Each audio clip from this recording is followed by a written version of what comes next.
Okay, so we're going to talk about baseline assessments. What are they and how do you do it?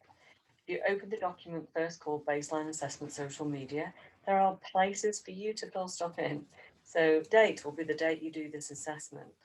Subtitle, you can either delete it, or if you just want to document which social media channels this is for, you could put Twitter and Facebook, or whatever is appropriate. Your name, your company name.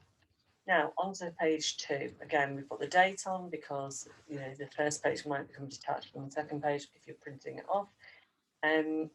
Start with Facebook. If your company doesn't have Facebook, you can either grab all of this and delete it. But first, actually, what you want to do before you do anything, this is really important. When you open this document in the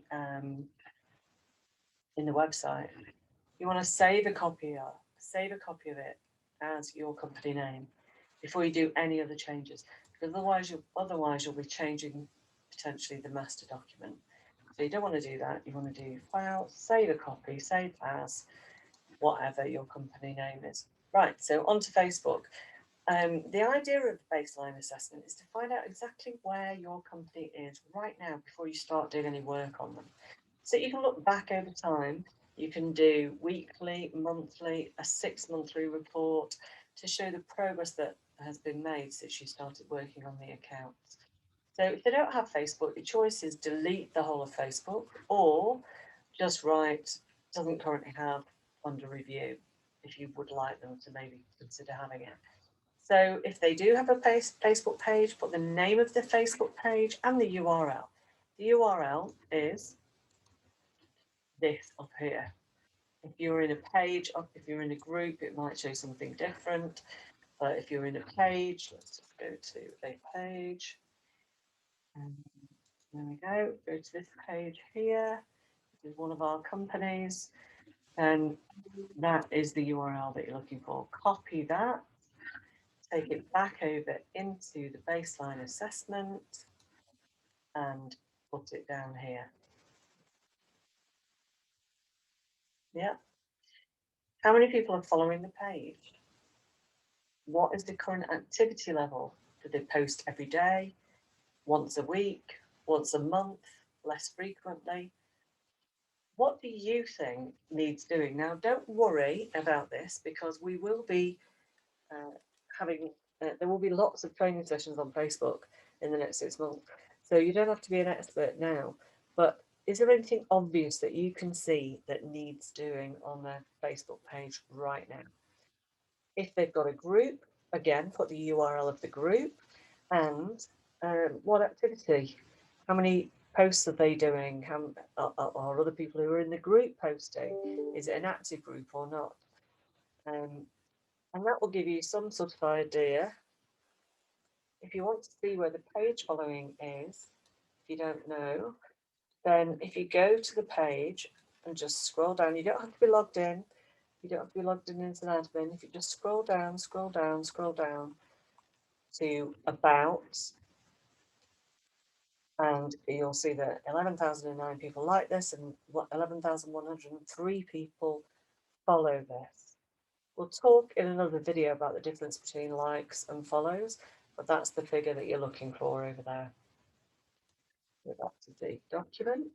So you do the same for Twitter if they've got Twitter. Do they have a personal Twitter? Do they have a business Twitter? Other Twitter handles? What does the bio read like? Does it tell you what they do? Is it interesting? How many followers, for example? How many people are they following? And how many followers do they have? Don't worry about tweet impressions for now. LinkedIn, the personal profile connection, you won't be able to see how many connections they have unless it's under 500. So you just put 500 plus, or you put 320, or whatever it is. What does it look like? Is the profile professional? Has it got a nice header on it, or is it using the LinkedIn header? Just your personal view on the profiles at this stage. Do they have a business page? And if so, how many people follow that business page? And again, what do you think of it? Put the URLs in.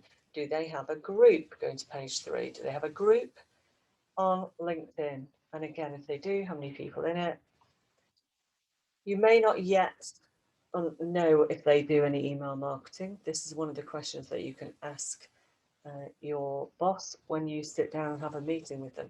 Do they have an email marketing strategy? If they do have a list, what's the size? What kind of people are on that? Is it current customers, prospective customers? Is it partners, joint venture people? And how often do they mail people? What sort of campaigns do they do? Instagram, is it a business profile? Again, how many people are following? Pinterest, again, is it a business profile? How many people following? And how active? How many times are they posting? What sort of posts are they doing? You might want to take a screenshot of it and attach it in here. Google My Business, do they have a profile? Are they posting? YouTube, same thing. Do they have a business profile? How many people are following their YouTube channel? How often do they post? This is a little SWOT analysis for the website.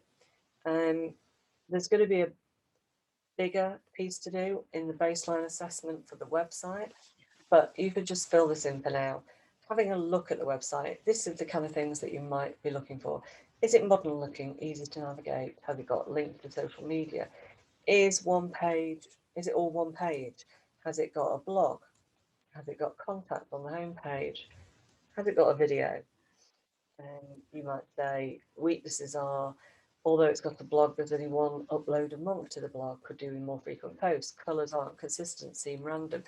Just whatever you think when you look at it. And the difference between strengths, weaknesses, opportunities, and threats are strengths are things that are facts. So it is modern looking, it is easy to navigate, it has links to social media. Opportunities are, what could this website be doing that it's not doing? Does it have a shop?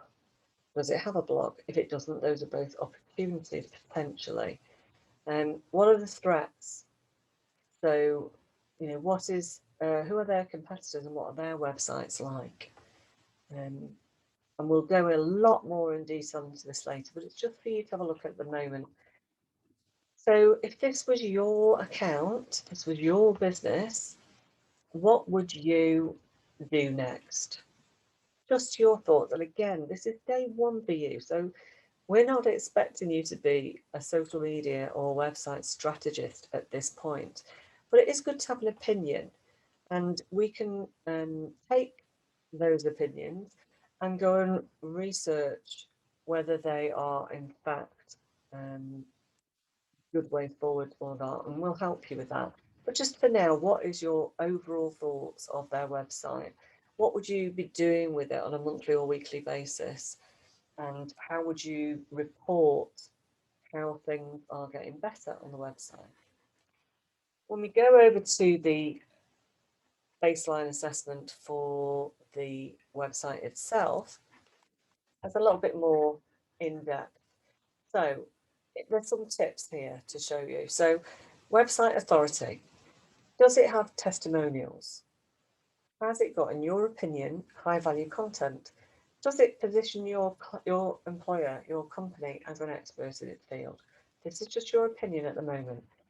Appeal. Do you think it's friendly? Does it work intuitively, i.e. you know where to go for stuff? Is it easy to navigate? Has it got a good menu? How are the visuals? Does it have a video or any audio or GIFs? Is the message and the audience clear? So do we know who this website is for? Is the audience clear? Has it got a search button on the website? Is all the copy clear and the messages clear? And has it got clear contact details, calls to action, privacy policy, terms and conditions, or any offers? Is it an effective website? Has it got a Facebook pixel? Now this bit you may not be able to do on day one, so don't worry, just fill in what you can. Has it got analytics? What's the SEO like? Have they got blogs? Are there any internal links? Are there reasons for people to return to this website? And social media links, are they the ones that keep you on the page? So can you actually like Twitter from within the website and not go off the website, for example? Does it have an SSL? The SSL is the bit before the rest of the URL. So here on Facebook, HTTPS, it's the S that means it has got an SSL, which means it's a secure website. If it's just HTTP, then it's not seen as a secure website by Google. What's the last time anything was updated on the website? Is it relevant? Are there any mistakes, spelling, grammar, broken links? All those things are very important. Then we've got a repeat of the SWOT analysis, the strengths, weaknesses, opportunities, and threats that was on the previous page, on the previous assessment, sorry. And again, a bit at the end as to what you would do next. Now, as I said before, please don't be worried about this. Nobody's going to mark it. We're not going to think you're daft if you can't fill it in, because it's day one. Yeah. So you may not have a clue about any of this stuff, and that's fine, because there's plenty of training that we will point you to that will help you with all those bits. But initially, what we're interested in here is getting you thinking about what is their current website and digital, their website, their digital marketing, their social media. What is it like at the moment, in your opinion? And what would you do differently if it was up to you? And it might be, who knows? So that's a quick flick through the baseline assessments, and we will see you very soon.